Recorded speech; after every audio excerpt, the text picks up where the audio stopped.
రే రాముడు లక్ష్మణుడు తేనండి, కొమ్మండి, పచ్చిగడ్డి ఎండిగడ్డి కలిపి కొట్టండి. అయ్యో మన భద్రాచలం తినలేదు పాపం, పలకరేద్దామని లేదు. ప్రేమ ఉండాలిరా ప్రేమ. మా పెద్దోదిని మాట కొంచెం పెలుసే గాని ఆవిడ చేత్తో ఆవకాయ పెట్టినా ఆనపకాయ వండినా అమృతం. ఈ పాటికి పప్పు ఆవకాయ కలిపి కొట్టేసి ఉంటారు. ఎవరో? నేనే. ఏంటి? అన్నం కలుపుకొచ్చాను. ఆవకాయ కూడా కలిపావా? ఓ నెయ్యి కూడా కలిపాను. నేనే పెడతా.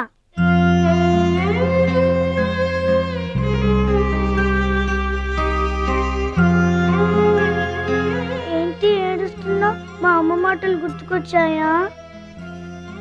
మా అమ్మ గుర్తుకొచ్చింది. క్రితం జన్మలో నువ్వు మా అమ్మవై ఉంటావు. నాకు తల్లి ప్రేమ తెలియకపోయినా నీలో మా అమ్మను చూసుకుంటున్నాను. అయితే తిను.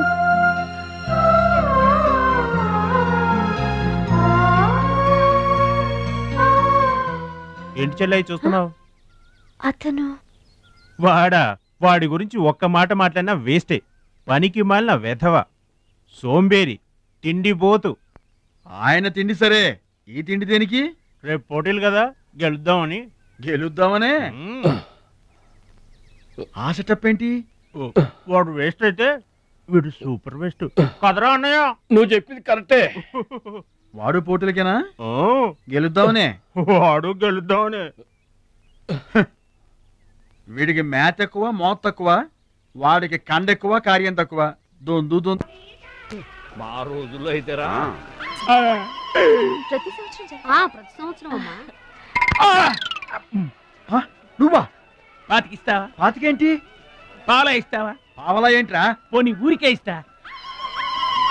ఏంట్రా నువ్వు ఉంది అంటే? అదేగా, అదే. నిన్ను చంపేస్తాన్రా. ఇసుక బత్తాలు ఎత్తుతుంటే ఆడోళ్ళు ఇరగబడి చూసేవాళ్ళు. పిచ్చాయి బావా, పిచ్చాయి ఎడు. ప్రతి సంవత్సరం లాగానే ఈ సంవత్సరం కూడా జరగబోయే శ్రీరామనవమి పోటీలను మన ఊరి సర్పంచ్ గారు ప్రారంభిస్తారు.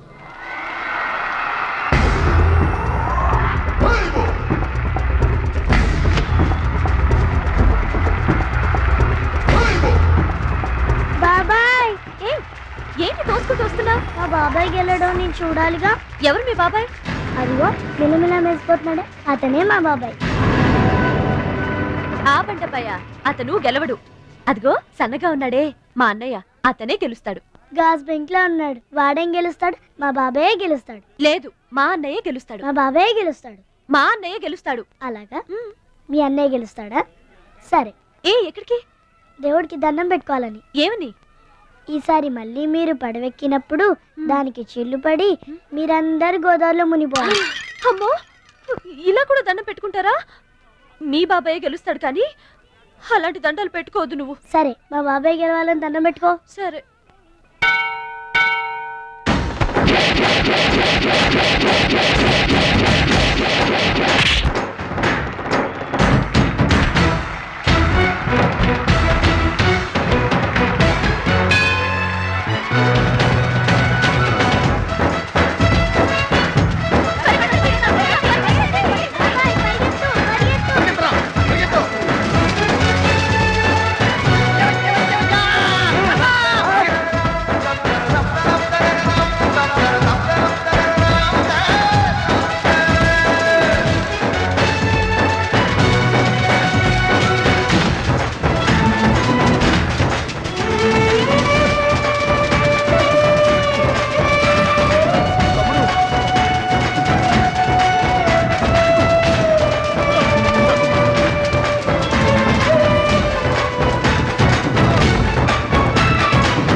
అయితే ఏంటి ఇప్పుడు?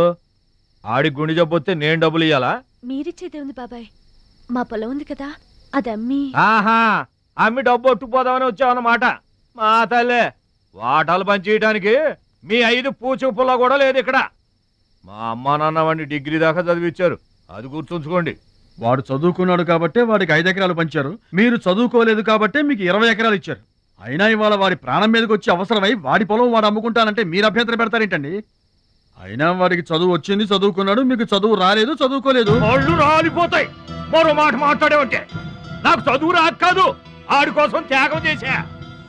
అన్నయ్య నువ్వు పలక బల్పం పట్టుకో, నేను పలుకు పార పట్టుకుంటానన్న. అన్నయ్య నువ్వు బళ్ళోకి వెళ్ళు, నేను బర్రెల కాపలాకి వెళ్తానన్న. అన్నయ్య నువ్వు లాగు చొక్కా వేసుకో, నేను గోసి పెట్టుకుంటానన్న. ఇలా ఆడి కోసం త్యాగాలు చేయబట్టి ఆడు చదువుకొని గొప్పడు అయిపోయాడు. ఇంకా ఆడి కోసం త్యాగాలు చేసి నా పెళ్ళం పిల్ల రోడ్ల మీద అడుక్కు తినమంటావా? చెప్పు చోమహా. అలా అంటావేంటి బాబాయ్? 15 ఏళ్లుగా మా పొలం మీరు పండించుకుంటున్నా ఒక్క పైసా కూడా అడగలేదు. ఇవాళ అవసరం వచ్చి మా పొలం మేము అమ్ముకుంటామంటే కుదరదంటారేంటి? ఏంటి నిలదీస్తున్నావా? నీకు సమాధానం చెప్పాల్సిన అవసరం నాకు లేదు. పిచ్చయ్య గారు, మీరు మాట్లాడుతుంది ఏమీ బాగలేదు. అరే, ఆపరేషన్కి అవసరమై వాడి పొలం వాడు. పొలం మాట ఎత్తకుండా ఉంటావంటే నేను రాత్రికేడ పడుకొని పొద్దుటే వెళ్ళిపోండి, లేదా అక్కర్లేదు, మేమే వెళ్ళిపోతాం.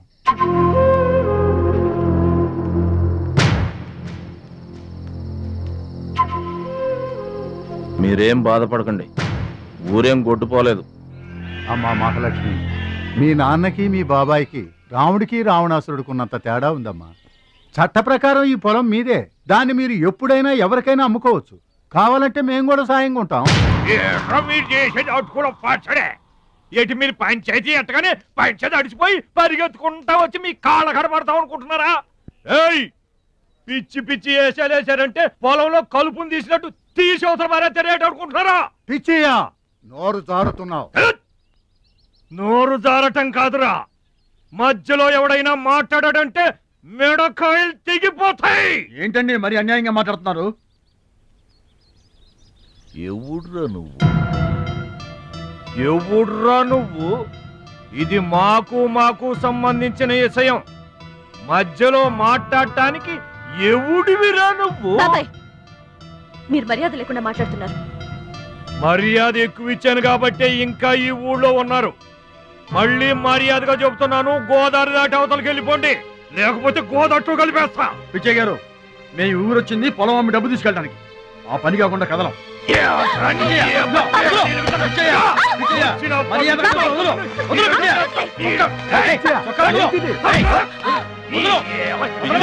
తప్పు చేస్తున్నావు. నువ్వెవర్రా చెప్పటానికి? మనిషిని రా పశువా. నాన్న మీదే చేసుకుంటావరా?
మావయ్య, నాన్నగారికి కావాల్సిన మనిషి దొరికాడు. ఊళ్ళో పెద్ద మనిషిని నా మీద చేసుకుంటావా? ఒరే భద్రాచలం, నీ అంతు చూస్తాను రే. చూసారులే పొండ్రా, మొదలే చూడలేదు, నా అంతేం చూస్తారు? ఇంత గొడవ జరిగిన తర్వాత ఇక మా పొలం ఎవరుకుంటారు? ఎవరూ కొనకపోతే నేను కొంటానమ్మా. చుబ్బలు కొంటావా? పిడి కావాలా? నీకు ఏది కావాలి? వారం తిరగకుండా మీ డబ్బులు మీ చేతిలో ఉంటాయి. ఉంటానండి. ప్రెసిడెంట్ గారు డబ్బిచ్చి నిన్నే హైదరాబాద్ పంపిస్తాన్నారయ్యా. నేను హైదరాబాద్ రావటం ఏంటి, ఊరుకోండి. ఏంటమ్మాయి గారు మీరు కంగారు పడుతున్నారు? ఆపరేషన్ చక్కగా జరుగుతుంది. మీ నాన్నగారు 100 ఏళ్ళు చల్లగుంటారు. ఏంటండి తప్పు మాట్లాడానా? భద్రాచలం, అసలు నీ గురించి నువ్వెప్పుడైనా ఆలోచించుకున్నావా? ఆలోచించుకోవడానికి ఇంకేముంటుందండి? కష్టపడి పని చేయడం, కడుపు నిండా తినడం, ఏళ్ళకి తొంగోవడం. అంతేనా? అంతకు మించి ఇంకేముంటుందండి? ఉంది. నీలో నీకే తెలియని ఒక గొప్ప కళ ఉంది. నీకోసం ఎదురు చూసే ప్రపంచం ఒకటి ఉంది. ఒట్టండి, ఒక్క ముక్క అర్థం కాలేదండి. ఇందులో అర్థం కాకపోవడానికి ఏముందయ్యా? చూడు, నీళ్లలో మునిగిపోతున్న పడవను కాపాడి ఒడ్డుకు లాక్కొస్తుంటే నీలో సంజీవని పర్వతం మోసుకొస్తున్న హనుమంతుడు కనిపించాడు. పంచాయతీలో అంతమందిని చితకబాదేస్తుంటే కొండల్ని పిండి చేస్తున్న భీముడు నీలో కనిపించాడు. చూడు భద్రాచలం, ఇన్నాళ్లుగా నీలాంటి వాడి కోసమే వాళ్ళ నాన్నగారు వెతుకుతున్నారయ్యా. నువ్వు వాళ్ళ నాన్నగారి చేతిలో పడితే టైకొండో ఛాంపియన్ అవుతావు. తాయికొండ? టైక్వాండో. భద్రాచలం కొండ తప్పితే నాకు ఇంకొక కొండ తెలియదండి బాబు. అందుకే నువ్వు తెలుసుకోవాలి. నువ్వు హైదరాబాద్ రావాలి. నమస్కారం అండి. నా బతుకు నన్ను బతకనియండి. ఈ ఊరు, ఈ ఏరు, మా వాళ్ళు, మా పొలం, ఇవి చాలండి నాకు. చూడండి, గోదావరమ్మ గడప దాటి నేను ఎక్కడికి రానండి. నువ్వు రావాలి. ఎస్, సూర్యుడు తాను ఉదయించిన చోటే ఉండిపోతానంటే లోకంలో వెళ్తురుంటుందా? కాబట్టి నువ్వు రావాలి, నువ్వు రావాలి, నువ్వు రావాలి.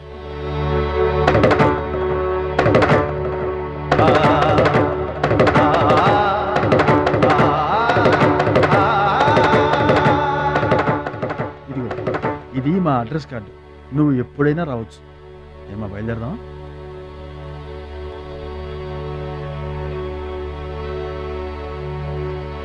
వాడి జిమ్మడిపోను, వాడు నాశనమైపోను, వాడి చేతులు విరిగిపోను. పసిపిల్లలను కూడా చూడకుండా కొట్టాడమ్మా వాడు.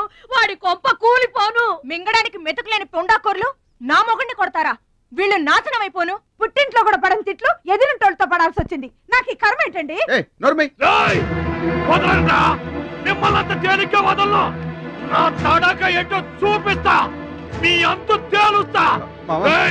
మర్డర్ కేసులో ఇరికించి మిమ్మల్ని అందరినీ పక్కలో దాయిస్తానే అనుకుంటున్నారా?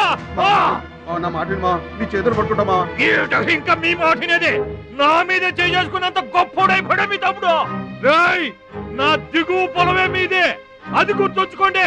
నేను గట్టు బిగించానంటే పొట్టు నీళ్లు కూడా మీ చెవులోకి రావు.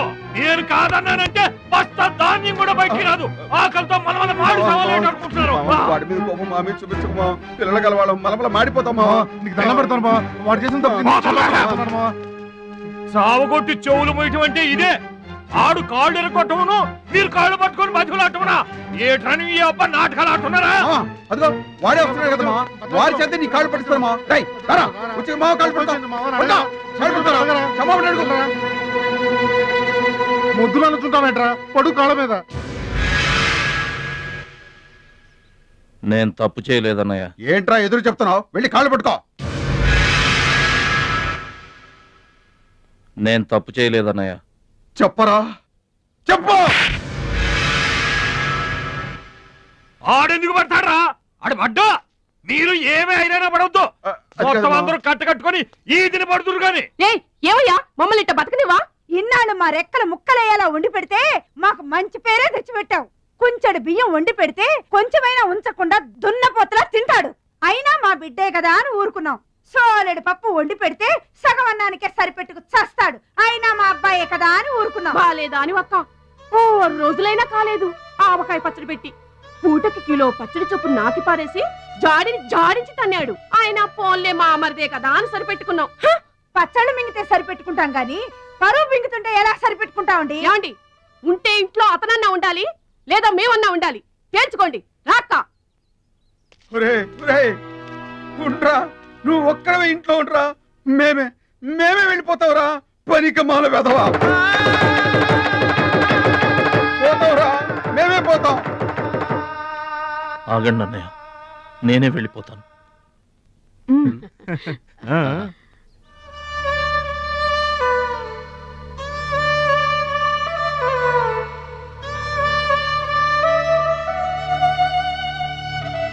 ఆగో, ఆ సూట్ కేసులో ఏం తీసుకెళ్తున్నారో చూడండి.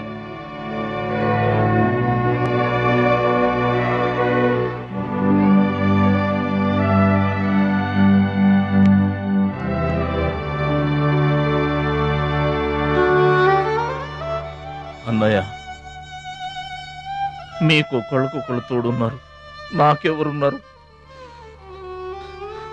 అమ్మ నాన్నలే నాకు తోడు. వదినమ్మా, అమ్మ నాన్నల ఫోటో మాత్రం తీసుకువెళ్తున్నా, మీ సొమ్మేం తీసుకెళ్ళలేదు, ఫోటో మాత్రమే. బాబాయ్ బాబాయ్ వెళ్ళొద్దు బాబాయ్ బాబాయ్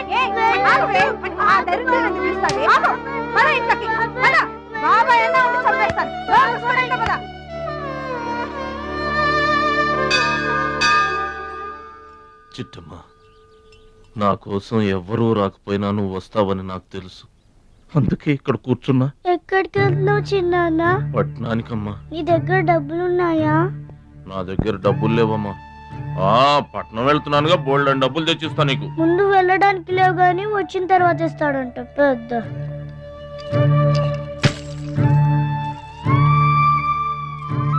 బడిలో మాస్టర్ చెప్పారు చిన్నాన్న, ఎదిగే వయసు, పారే ఏరు, ఖర్చయ్యే రూపాయి తిరిగి రావని. జాగ్రత్తగా ఖర్చు పెట్టే.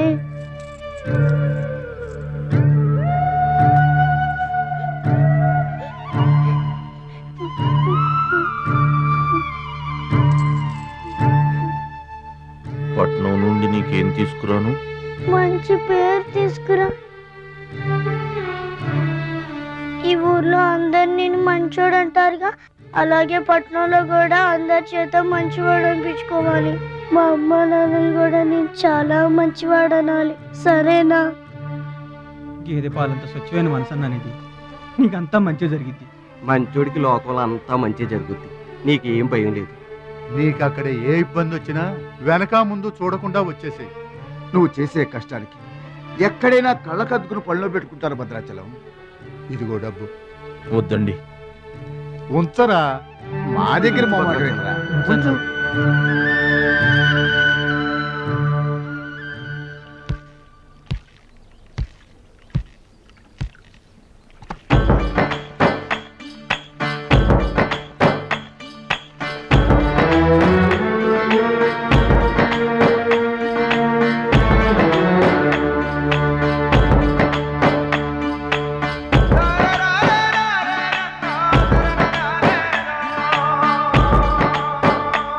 భద్రాచలం అని ఒక కేకేస్తే చాలు, మెరుపల్లే వచ్చేవాడు, ఓ మాయల్లే వచ్చేవాడు, వచ్చి మమ్మల్ని కాపాడేవాడు. ఇప్పుడు మేము ఎవరిని కేకేయాలయ్యా? ఆ కళ్ళంటే నీళ్ళేంటయ్యా? పల్లెను వదిలి వెళుతుంటే తల్లిని వదిలి వెళుతున్నట్టుంది భద్రాచలం. అయిన వాళ్ళు వద్దనుకున్న నోరు లేని జీవాలు నిన్ను వెతుక్కుంటూ వస్తాయి.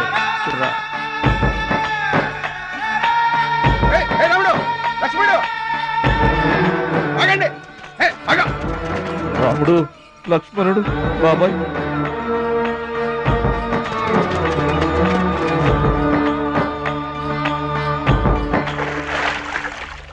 మా గోదారమ్మ పుట్టి బుద్ధెరిగిన తర్వాత మొట్టమొదటిసారిగా ఊరు దాటి వెళుతున్నా. అయిన వాళ్లే అవమానించారు, పనికి మాలిన వాడినన్న పేరు మోసుకు వెళ్తున్నా. రే భద్రాచలం, నువ్వు చాలా గొప్పోడివిరా అని మా వాళ్ళందరూ అనుకున్న రోజునే మళ్ళీ ఈ గడ్డ మీద కాలు పెడతా. అప్పుడే ఈ నీళ్లు మళ్ళీ తాగుతా. దీవించమ్మా.